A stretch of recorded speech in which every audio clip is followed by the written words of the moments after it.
Rajasthan BJP में उम्मीदें लगी हुई हैं कि मंत्रिमंडल विस्तार होगा, नई कार्यकारिणी का गठन होगा, बोर्ड निगमों में नियुक्ति होगी, साथ ही सरकार चलने की रफ्तार भी बढ़ेगी। अमित शाह जयपुर आ रहे हैं। 17 जुलाई का कार्यक्रम बन चुका है। ऐसे में सहकार से समृद्धि के साथ राजनीतिक जोश, ऊर्जा बने होने की भी उम्मीद जताई जा रही है। आप देख रहे हैं राजस्थान चौक, मैं हूं अंकित तिवारी।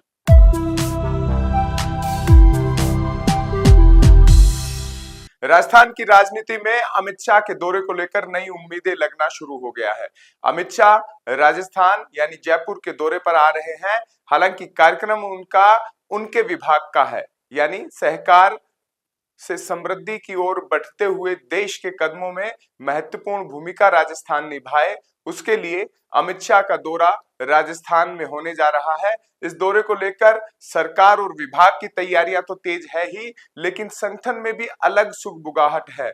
माना जा रहा है कि संगठन की बैठक भी अमित शाह ले सकते हैं। उच्च सूत्रों से पता लगा है कि संगठन के बारे में और सत्ता के सियासी गलियारों में फिलहाल राजस्थान में क्या चल रहा है, उसको लेकर महत्वपूर्ण जिम्मेदारी केंद्र के ही नेता, राजस्थान के अलवर से सांसद यादव को सौंपी गई है कि संगठन और सत्ता का पूरा फीडबैक वो अमित शाह को दें।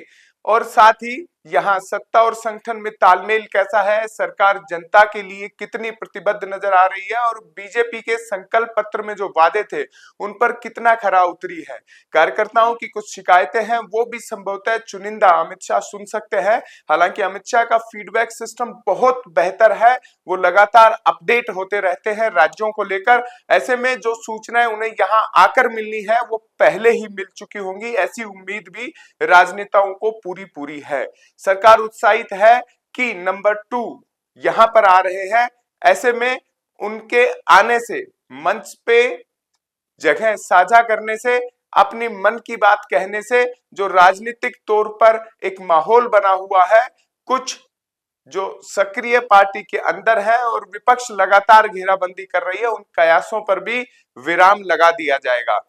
सबसे महत्वपूर्ण अमित शाह के दौरे से ठीक पहले या बाद में एक चीज हो सकती है, वो तैयार भी है, यानी बीजेपी की नई कार्यकारिणी। प्रदेश कार्यकारिणी को लेकर मदन राठौड़ पहले से पूरी तैयारी कर चुके थे। सूची मुख्यमंत्री कार्यालय भेजी जा चुकी थी, मुख्यमंत्री कार्यालय से वो मंजूर होकर, कुछ संशोधित होकर दिल्ली भी पहुंच चुकी है। दिल्ली पार्लियामेंट कमेटी के टेबल पर भी इस पर डिस्कस हो चुका है और लगभग अब प्रदेश कार्यकारिणी की सूची फाइनल है, यानी मदन राठौड़ की टीम में कौन कौन होंगे वो चेहरे तय कर लिए गए हैं। कुछ चेहरों को बाहर भी किया गया है जो वर्तमान में है, सत्ता के नजदीक भी हैं, और कुछ चेहरों को जगह दी गई है जिनके राजनीतिक भविष्य पर फिलहाल संकट लग रहा था, उन्हें वापस से संगठन में सक्रिय करने के प्रयास कर दिए गए हैं। सूची जल्दी सामने होगी। इसके बीच में ये कवायद केंद्रीय नेतृत्व भी कर रहा है कि राष्ट्रीय अध्यक्ष पर जो पर्दा है वो हटा दिया जाए। राष्ट्रीय अध्यक्ष पर फिलहाल अगर बात की जाए तो अंतिम 3 नामों पर लगभग सहमति बन गई है कि इन्हीं में से चुना जाना है। जब केंद्रीय बीजेपी की बैठक हुई तो उनमें एक चर्चा ये भी आई कि क्यों ना इस बार बीजेपी की कमान किसी महिला को सौंपी जाए। ऐसे में राजनीतिक गलियारों में नई चर्चा भी छिड़ गई कि राष्ट्रीय नेतृत्व के लिहाज से कौन सी महिला उपयुक्त इस वक्त बीजेपी में हो सकती है। हालांकि बीजेपी लगातार क्योंकि वक्त लंबा हो रहा है, ऐसे में कई नाम राष्ट्रीय अध्यक्ष के तौर पर सामने आते रहते हैं और साइडलाइन होते रहते हैं, लेकिन इतना तय है कि अब वो घड़ी जल्द आने वाली है जब इस नाम से पर्दा हटाने की पूरी तैयारी है। बीजेपी कोशिश कर रही है कि बिहार चुनाव के साथ साथ आने वाले जो लक्ष्य बीजेपी ने तय किए हुए हैं और कई ऐसी केंद्र की योजनाएं हैं जिनमें संगठन का सहयोग चाहिए, उनको लेकर भी तमाम कवायदे जारी है। ऐसे में नए राष्ट्रीय अध्यक्ष का ऊर्जा से लवरेज होना और आयु में भी औसत होना संभवतः एक योग्यताओं में से ये भी है। हालांकि संघ इस वक्त जिस नजरिए से देख रहा है और राष्ट्रीय स्वयंसेवक संघ की ओर से आए हाल ही के बयान, जिनमें 75 वर्ष की आयु सीमा पर एक बयान दिया गया, उसके बाद राजनीतिक सरगर्मियां नए सिरे से भी शुरू हो गई है।